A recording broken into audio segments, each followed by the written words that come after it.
So, when do I get issued my gem? Oh, it doesn't really... but if you had a gem, what would you want it to be? Well, I care so much, I think it'd be like deep in my heart. Or like a million tiny gems, like one crushed up gem coursing through my blood, like bloodstone! Alright, so out the gate, I feel like I need to apologize a little bit for this video being a little bit of a bait and switch. I'm not going to be going into some big apologetic spiel in this one about how it turns out. I actually think that Ronaldo was actually right the whole time. I just thought that'd be a cool hook for the thumbnail. Though, as you can see from that little clip just a second ago, I do think he was kind of right. Because if there's one thing that we've all had to learn about Ronaldo this whole time, it's that, man, the guy is kind of like 10% right about a lot of things pretty much every time he speaks. He's still kind of a terrible person in universe, but that makes him a very interesting character. And so, as much as I wish I could just dismiss the stuff he says on screen, as a theorist who talks about this show a lot, even so long after it went off the air, I shouldn't. I should give his dialogue at least some consideration.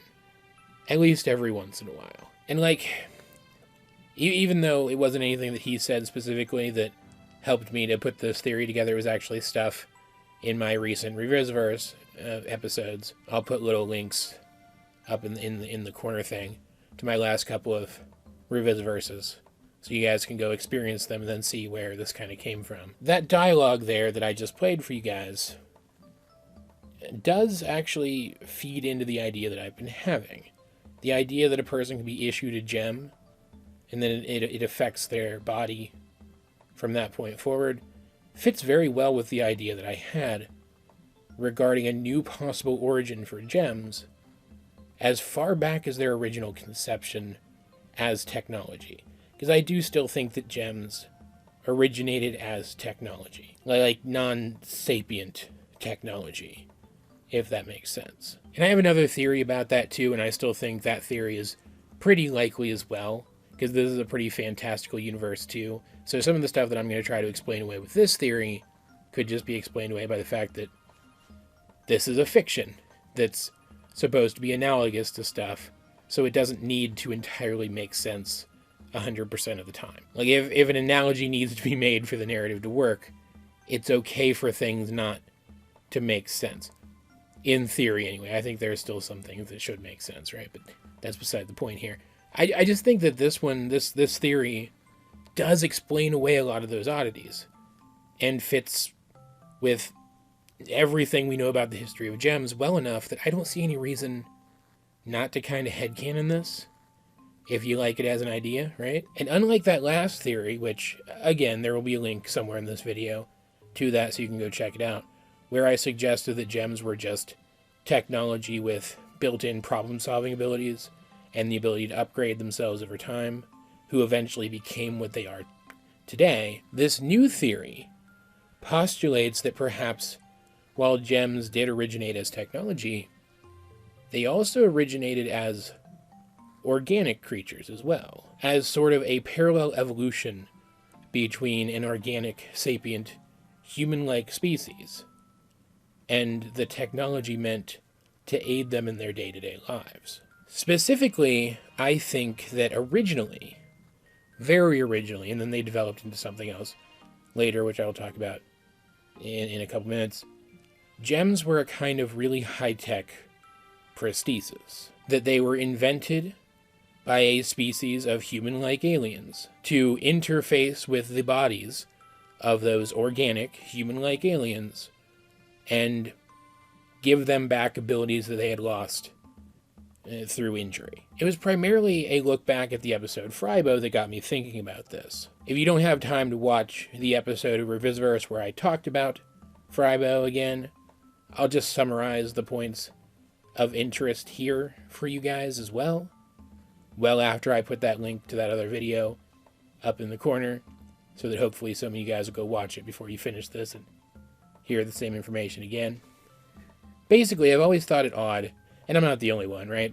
But I've always thought it odd that when those gem fragments animated Frybo, he developed things such as very realistic blood vessels and legs which seem to be made to resemble the rest of his body rather than just the kinds of vaguely human-ish holographic legs that you would expect a gem to create. The legs that he grew were French fries, as if the gem fragment took into account the structure of his body when trying to create legs for him. Here, this gem finds itself interfacing with a body that doesn't have legs, and it doesn't even have blood vessels, and it sees that as something that it should fix, and so it tries to give it those things. It's just so strange that the fragment that animated him didn't just create the kinds of limbs that it would have had back when it was a whole gem, and that it created something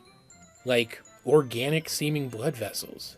Like we know that gems have within their holographic bodies simulated blood vessels because they can blush and they can get scrapes and cuts that bleed. Gems are extremely realistic simulations, but those are portions of a larger, more complex simulation. And in the context of that simulation, that makes sense if they're supposed to look human or human-like, if they were designed for that purpose for some reason.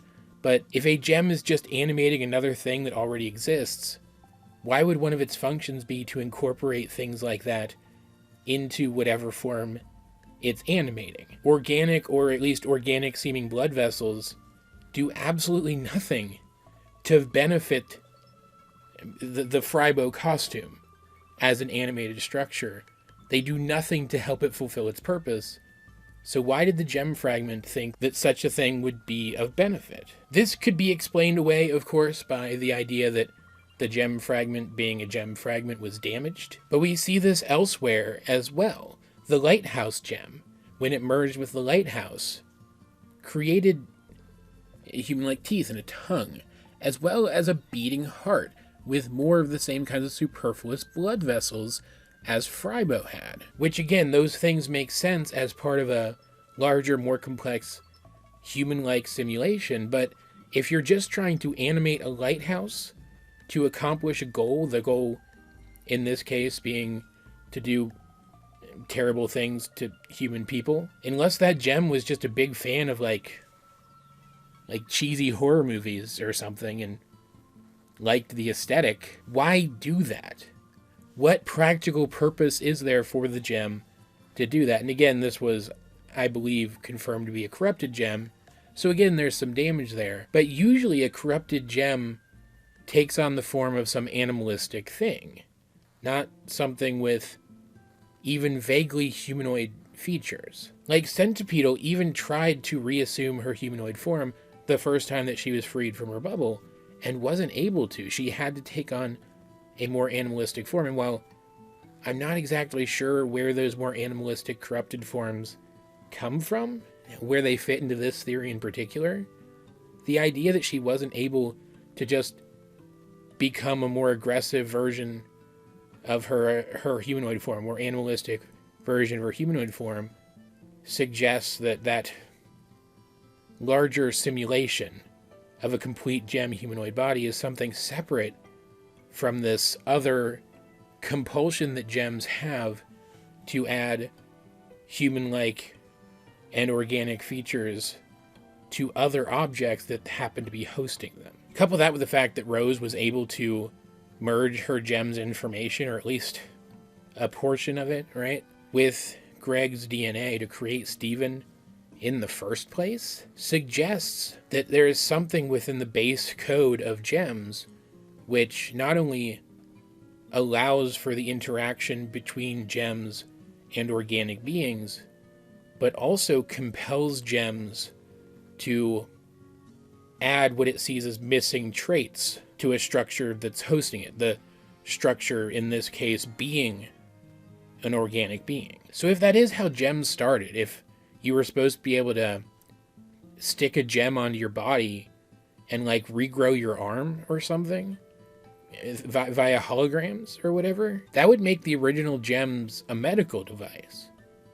which explains things like Rose's healing tears, which we know did come from her gem, even though they manifested via her holographic avatar as tears from her eyes. They did come from her gemstone first, which could be an alternate explanation for Frybo's blood vessels. Maybe the gem was prepping to pump some sort of healing fluid through his body to enact minor repairs, internal repairs, kind of like the way that Steven can automatically self-heal minor internal injuries. Which is not to say that I think that the complete gem that those fragments were made from could have done that, could have created healing tears. I just think that maybe it thought it could. Maybe Rose's ability to create healing tears, the ability that she passed on to Steven, was some evolution of some holdover of data from when gems were originally created. An idea which gets even more interesting when you consider that that healing liquid could repair both organic creatures and gem technology, as if the two are meant to go together, which is the perfect segue into reminding all of you that Steven's human brain can interface with his gem at all, as if that's something that a gem is supposed to do. But either way, the ability of gems to actually create physical liquids that persist outside of whatever energy field is containing their avatar, which is giving their avatar its properties, does explain how Frybo was able to bleed. It doesn't necessarily explain why he bled ketchup, but it does explain it nonetheless. And this isn't even the only time that we've seen gems act as something medical, either. The apex of Rose and Steven's healing abilities is the ability to repair something so extensively that it comes back to life and even becomes gem-like, incorporating gem abilities into its form. Couple that with the fact that Steven, as a creature with an organic body, has the ability to break his body down into energy and merge it with another person's body, i.e. fuse with another human being. Something that he didn't have to learn how to do. He did it by accident. And since merging with another person's body is not a function of the human body, that had to have come from his gem, suggesting that gems at some point had the ability to merge with organic things. Maybe Steven, as a merger between a gem and an organic thing, reawakened some of that old base code that most gems can't access anymore, and was able to utilize abilities that most gems have forgotten they have. Like, none of this explains how gems became artificial, intelligent, holographic robots with their brains in a gemstone, but if you allow me to get hypothetical for a second, what if, at some point after introducing this new medical technology to their society, the aliens, which, in this theory at least, eventually became the gems that we know today, entered a sort of cyberpunk-esque period of their societal evolution, instead going one step further and using these precursors to gems, this technological precursor to gems, to customize themselves, going beyond just giving themselves abilities that they had lost, and instead giving themselves abilities that they never had to begin with. What if their society eventually evolved into a form when that's basically what everybody was, something Ghost in the Shell-esque, where everyone, everywhere, was some level of part technology and part person, until eventually they became dependent on that technology and evolved parallel with it for so long that eventually they were just the technology and didn't even remember what they used to be before, their society eventually evolving to the point that it took on a completely different form. Maybe while they were on the cusp of this changeover of their society, this evolution of their society, resources started to get scarce. So they started to branch out into the greater universe, expanding their empire, whatever it would have been called at the time, in search of more resources so that their civilization could survive, and that just became what gems were from that point forward. that became their main drive. It would explain so many things. It would explain the common humanoid form of gems when, as I've said in other theories before, there are far more efficient forms that a gem could take to accomplish the task of branching out, consuming resources, and popping out more gems from those resources. The humanoid form is just a holdover from what they used to be when they were organic beings. Like, straight up, we see through things like the wall gems and the statuary gems that sometimes a gem's core default form is altered to serve its purpose, but even then it still has things like hands or faces, as if those are things that are hard to remove from a gem's coding. This idea of gems as an evolution of some cyberpunk-esque society even explains, like, radically different sizes of gems. If people are customizable, then they might customize their size too. And it even explains things like gem rolls. A lot of cyberpunk-esque stories portray a cyberpunk world as sort of a corporate dystopia, where these customizable people are made to do jobs that are very specific to the customizations that they have chosen for themselves, because who is better to fulfill a role than someone who is, at least in part, custom built to perform that role well. Maybe people even started choosing customization options for themselves based on what kind of work was most needed in their area. This presents a lot of interesting ideas for how gems could interact with humans in the conceptual future of the series, where the two societies are, at least in part, living side by side. Maybe the idea that a person could become a human gem hybrid after the fact, after they're already a fully baked person, like Ronaldo was kind of suggesting could happen to him, isn't so far-fetched. And maybe gems could eventually learn to fuse with humans, if that's not an ability that they already possess and just don't know that they possess. Like, Rose definitely believed that she couldn't fuse with a full human, but she could have just been wrong. It's possible that she just never got it to work and was wrong, right? We really have no way of knowing, since the show is over and it doesn't look like it's going to be getting any substantial canon continuations. But I think it's interesting to think about. And it explains a lot. It doesn't explain everything, but it explains a lot. And again, as far as I can tell, doesn't diminish the actual canon in any way. But as per usual, I'd like to know, what do you guys think of the theory that gems began as medical technology, which eventually evolved parallel to the very beings that they were supposed to heal, becoming the beings that we know of today? Sort of a happy medium between the theory that gems are and always were technology and the theory that gems evolved from an organic race. Let's get a discussion going in the comment section down below. And while you're down there, if you could, please go ahead and like the video or share it with anyone else you think might enjoy my content. I'm really trying to get myself out there, and I'd appreciate it if you guys could help. You can also check out my social media. Links to that will be in the video description down below. But either way, this has been AJ22, and I will talk to you guys later.